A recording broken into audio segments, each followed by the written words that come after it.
If you thought that was cool, then welcome to Marksmanship. If you thought that was unrealistic, then shut up, you Beastmaster pleb. In this video, we will be taking a look at all of the basics and fundamentals to snipe some fools in 8.3 PvE style with Marksmanship Hunter, talents, gear, corruption, rotation, and more. You name it. But choose from those, because that's all we have. So sit on tight, because we're aiming to out DPS some Beastmasters by the end.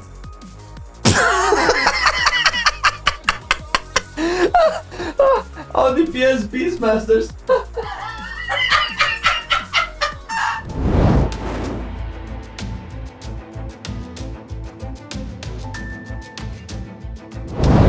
This video is sponsored by WoW Apparel, our merch store. It's official.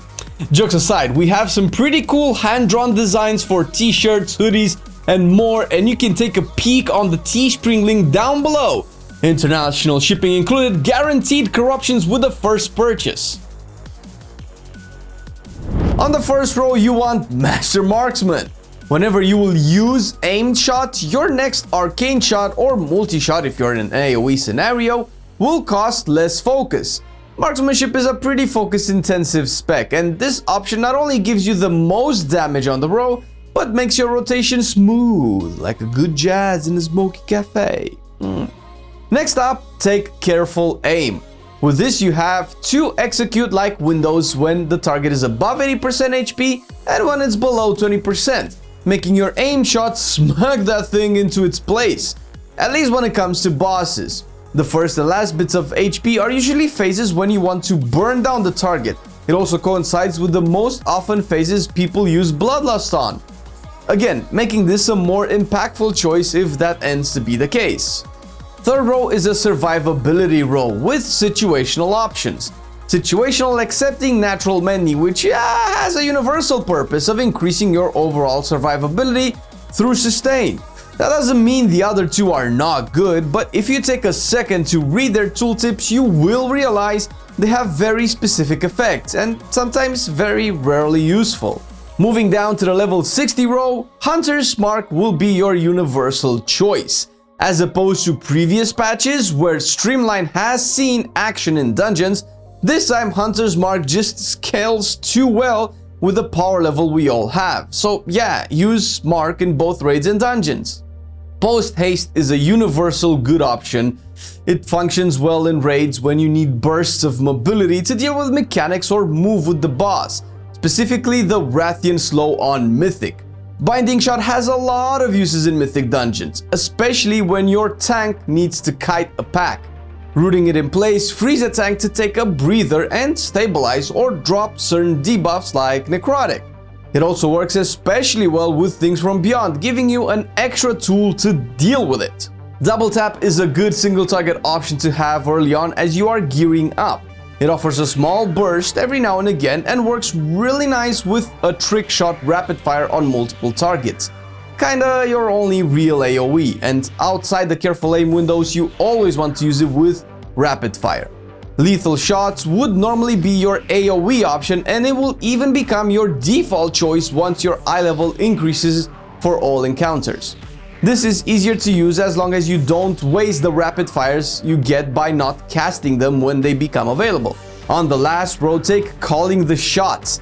This is passive, set and forget, and essentially works towards giving you faster and more true shots over the course of a fight. Nothing too major to discuss here.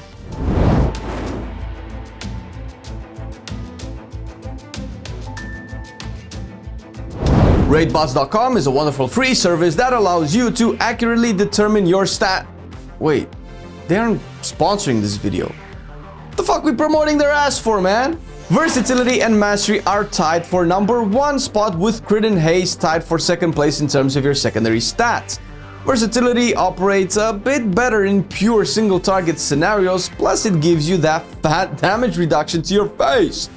Mastery has universal performances, while Crit and Haste, although not bad, aren't things you want to specifically focus on if you have the choice. There are also stat-specific corruptions that increases stat gains from all sources that can change what stat you want depending on how it sims. Yes, we are back on the raid bots thing because if you really want to know what the best item in your bags is, you have to sim. Ian promised us this won't happen in Shadowlands anymore. No, really. He took a secret organizational vow on this and we will take his raid spot if he doesn't deliver. Until then, yay! Raid bots premium. Moving to the consumables, you can either opt for versatility variants for the extra tankiness or mastery if you want to be sure you won't have to swap for maximum min-maxing in maxing out the raid damage without minimizing damage in dungeons when you min-max. A Cord of Mastery, Masterful Sea Current, 1 Leviathan's Eye of Agility if your eye level is not top-notch, and Force Multiplier will be your gems and enchants, maximizing the sweet stat gain. The Flask will be the Greater Currents one, and Potions can be Unbridled Fury for single target with Empowered Proximity in AoE if you can be in melee range, which you probably won't, so Superior Battle Potion of Agility will be universally better and safer to use in all scenarios, if simple is your thing. Feasts or Abyssal Fried Risole will be your foods of choice. Agility consumables sim a bit better at lower eye levels, specifically because the raw stat amount is higher, but they can easily be outclassed by their secondary stats counterparts fairly consistently once you get more gear. The traits are pretty consistent for both raids and dungeons, and really only a few are actually good and almost mandatory. Actually mandatory is in the rhythm 3 times. Yes, you want to stack this 3 times for some major haste gains. This is similar to what Havoc Demon Hunters have in their Azerite and why both specs feel so nice in those 8 seconds of increased haste. Next, you want to stack Unerring Visions twice. The crit is clearly the reason you want it, and you stack it only 2 times because the last spot should ideally be filled by a focused fire. Depending on how you get your Azerite, you might not get this exact setup if you don't PvP, since the shoulder piece will be the problem in getting all of these together. So you can also opt for 1 surging shots instead of the focus fire if it helps you, stack the other 2 like we mentioned. The raid Azerite is a joke for marksmanship, but if you were raised in Eastern Europe, you learn to make do! When building your essences, there are actually 2 separate builds, 1 for raids and 1 for dungeons. Although the raid single target is so good for marksmanship, which excels at single target already, that you can even take it in dungeons on high tyrannical weeks, you might still want to do the AoE though. But let's check the raid one, which has a few majors you can consider, one of them being Condensed Life Force, the other Vision of Perfection. Life Force is good for pure boss damage with a large cooldown. Vision tends to pull ahead if you fight consistent adds and or Condensed Life Force just does not align with your kill time to use it efficiently. For minors, you can opt for Conflict and Strife, since the versatility buff has a pretty high uptime and gives quite a bit of versatility to begin with. Breath of the Dying is pretty much a standard at this point for its sheer raw DPS output. Vision of Perfection is a good option too if you took Life Force Major, and focusing areas can replace the ones you don't have for that sweet single target haste. In dungeons, Vision of Perfection as a major can pull ahead depending on how your tank pulls and how high the key is, because focusing arrows can also be a very strong major with a short cooldown if you need on-demand burst every 1.5 minutes. So, it depends on how you run. Minors can be Conflict and Strife again, more so because dungeons tend to kill you faster and more often, so the extra verse is always better. Purification Protocol is usually one of the strongest AoE damage options, with Breath of the Dying because Breath of the Dying. What, do we have to explain this every time, man? It's a strong essence. Although the raid sucks in the Azerite department, the trinkets, man. The trinkets and the weapons are still pretty fun. Humming Black Dragon Scale and Vita Charged Titan Shard are the best haste trinkets in the game. Even if haste is not your focus when choosing items, trinkets are a different thing. Haste isn't bad, particularly you can focus on non-haste shit because of options like this and that trait that we just mentioned before. But I digress. Harlan's Loaded Dice and Ashvane's Razor Coral are really good to have outside Nyalotha, when you do outside Nyalotha content. Coral is a bit last season, but it can Titan Forged, and for me it's simming better than most of my current options. If you don't have coral, the plumage from King's Wrist is a solid versatility trinket alternative.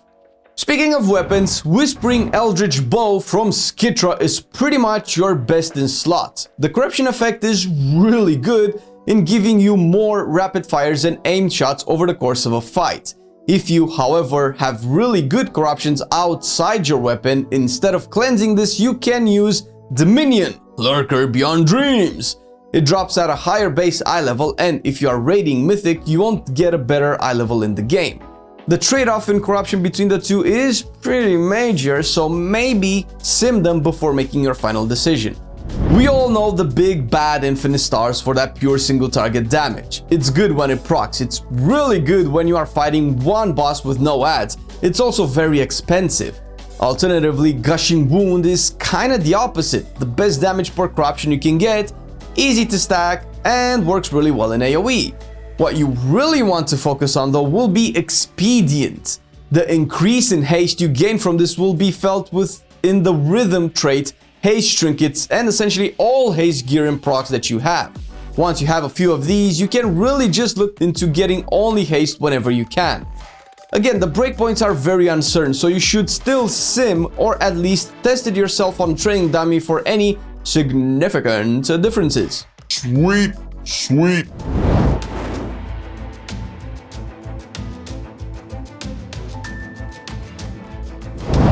Cast double tap about 10 seconds before the pool and apply Hunter's Mark.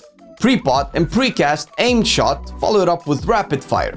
Pop Condensed Life Force, cast Arcane Shot, pop your True Shot, then aimed shot, then Arcane Shot, then aimed shot, then Arcane Shot, then aimed shot. Followed by a rapid fire, then consume your proc with Arcane Shot and continue doing this incredible, complicated rotation until True Shot ends. The idea here is that you want to double tap that early to put it on cooldown, since its effect lasts long enough for you to cast it just at the right time while also getting it faster. As for the actual priority outside True Shot, you want to double tap with rapid fire always, unless your target is in the careful aim window. Activate True Shot on cooldown, cast rapid fire next, and if during True Shot, cast it only if you are under 70 focus. Consume Master Marksman with Arcane Shot only in the True Shot window, cast Aim Shot if True Shot is up, or you finished consuming Precise Shots with Arcane Shot, or you're about to cap on charges. Cast Arcane Shot to consume Precise Shots outside True Shot, and fill in with Steady Shot. True Shot should be cast mid-fight when you are over 60 focus, when you already consumed your Precise Shots, and when Rapid Fire is on cooldown. You don't want to delay True Shot for this, but rather prepare these ahead of time once you see it coming off cooldown quicker. During True Shot, you want to maximize the number of aimed shots you do, which is why you are so careful on what you spend your focus on and when you generate it with Rapid Fire so you don't overcap it. In AoE, you open similar with double tap and Hunter's Mark before the pool, pre-pot and pre-cast True Shot. Use multi-shot, then aim shot, then multi-shot, then rapid fire, multi-shot and aim shot again, multi-shot and rapid fire again.